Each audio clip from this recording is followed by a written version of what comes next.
Камрате состоялись публичные слушания по проекту бюджета Гагаузии на 2017 год. Несмотря на возможность свободного участия общественности, представителей из их числа было очень мало. В бюджете будущего года будет поставлен акцент на экономических и социальных проектах. Также будут спланированы дополнительные средства для социального фонда и поддержки предпринимательства. В проекте этого бюджета на следующий год основной акцент ставится на экономических и социальных проектах бюджета.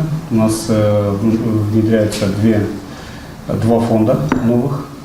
Это согласно закону об инвестициях мы запланировали средства дополнительные в специальный фонд развития Гагаузии 800 тысяч лей и фонд поддержки предпринимательства. Согласно проекту на 2017 год, бюджетных средств в нем будет на 10% больше, чем в предыдущем. Предлагаемый проект бюджета АТО Гагаузии на 2017 год составляет по доходам в сумме 570 миллионов 577 тысяч 900 лей, что на 10% составляет рост к предыдущему году. И для справки, утвержденный бюджет АТО Гагаузии 2016 года составлял 515 миллионов 557 тысяч 200 лей.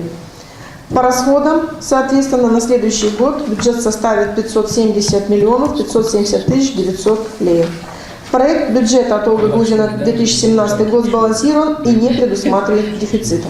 Обсуждение проекта бюджета вызвало споры. Депутатам Народного собрания Гагаузии Иваном Бургуджи было напомнено о невыполненном обещании, что идет вразрез с законом Республики Молдова. В законе о бюджете будущего года не заложены деньги для создания и функционирования отделов переводов Народного собрания Гагаузии исполкома. В прошлом году вы говорили, что это будет в этом году, но в этом году я не вижу.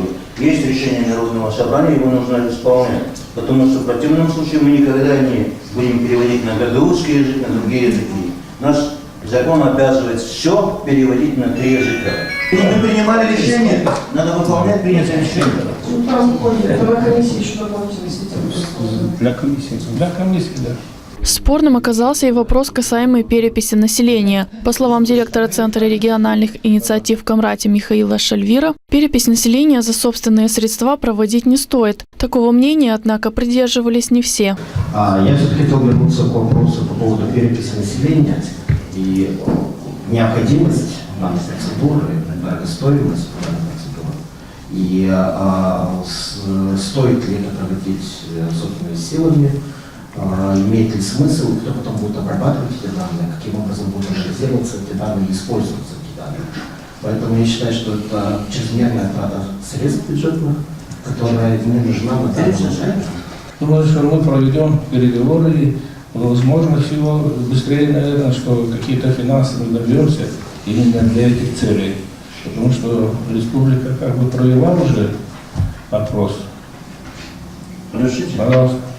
Сказано и проанализировано, доказательства были, что опрос провели, Республика Молдова провела не опрос, перепись населения, пользуясь принципом 2П палец-потолок, и оно не объективное.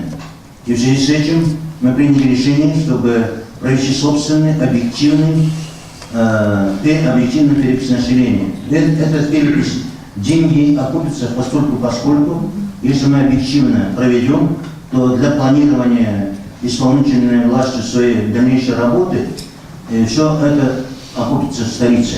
Поэтому здесь не надо говорить, что напрасная трата денег. Вы смотрите, что даже чисто с национальной точки зрения у нас написано, что на территории Гагаузии сколько гагаузов меньше, болгар меньше.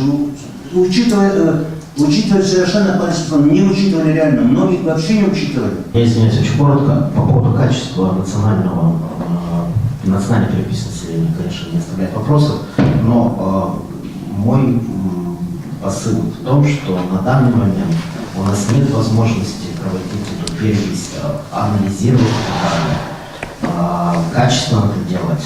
Для этого нужно, опять же, развивать социально-исполнительные структуры. После того, как у нас будет, собственно, отдел статистики хорошо работать, региональная статистика будет развиваться и работать хорошо. Только после этого мы можем использовать качественно собственные данные по переписи населения. Вообще-то у нас нет возможности обсуждать, будем или не будем. Принято решение законодательным образом, органу надо брать под козырек и исполнить. Иван говорит, все понятно, мы включаем протокол и будем разбираться в комиссии. В бюджете Гагаузии на 2017 год существенно увеличатся объемы выделения средств на капитальные вложения и фонд возмещения контрибуций. Все программы являются региональными и будут финансироваться за счет бюджета Гагаузии.